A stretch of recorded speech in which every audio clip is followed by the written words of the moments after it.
Tänased lapsed kujundavad tulevikku ning lapsepõlves kogetu, õpitu mõjutab väga tugevalt seda, kuidas neil läheb täiskasvanu eas. Sellepärast suunatakse järjest rohkem ennetavaid tegevusi laste ja perede toetamisele. Ennetus aitab lastel, noortel ja täiskasvanutel hoida toetavaid suhteid perekonnas, koolis, eakaaslastega töökohas ning ühiskonnas laiemalt. Lastel on vaja keskkonda, kus nad tunnevad ennast hästi ja turvaliselt, mis toetab nende parimate omaduste avaldumist. Inimese mikrokeskkonnaks on tema perekond ja lähisuhted, makrokeskkonnaks kogukond, sotsiaalsed suhted ja kokkupuuted asutustega. Need keskkonnad on vastastikuses mõjus ning kaitsevad last ja noort riskikäitumise eest.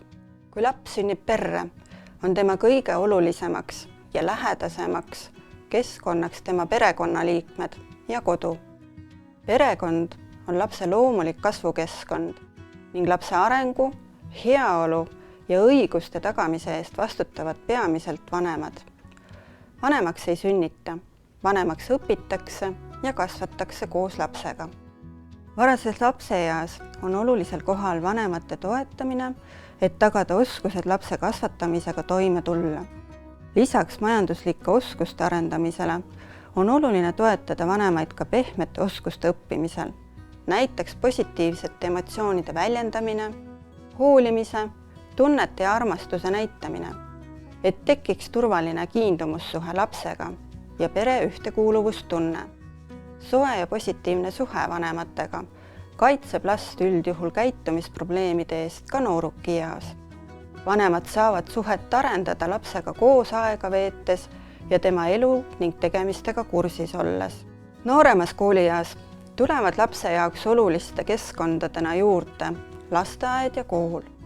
Lasteaias ja koolis arendatakse lapse jaoks olulisi sotsiaalseid oskusi ja eluoskusi, kuidas luua ja hoida suhteid teistega, kuidas ära tunda emotsioone ning reaktsioone ja enda käitumist kontrollida, kuidas lahendada probleeme erinevates olukordades, kuidas tulla toime eakaaslaste survega.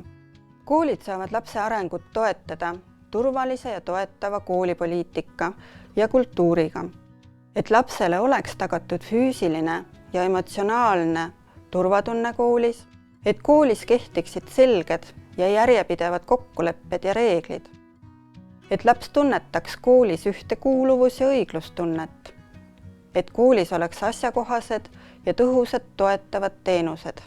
Vanemas koolieas on lapse ja noore jaoks jätkuvalt olulised nii perepõhiste kui ka sotsiaalsete ja eluoskuste arendamine.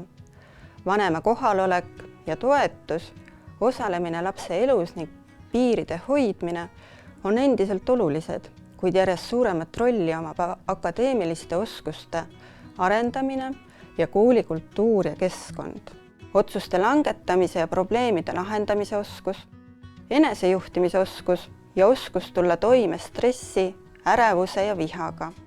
Eluoskuste juures saavad olulisemaks ka kaasamine, koolipoliitikas ja erinevates küsimustes kaasarääkimise võimalused. Ning kool saab kinnistada ja tunnustada positiivset käitumist ning vähendada võimalusi mittesobivaks käitumiseks. Erinevates eluetappides ja keskkondades omandavad lapsed ja noored hoiakud, normid, uskumused ja käitumisviisid, mis aitavad neil elus hästi toime tulla.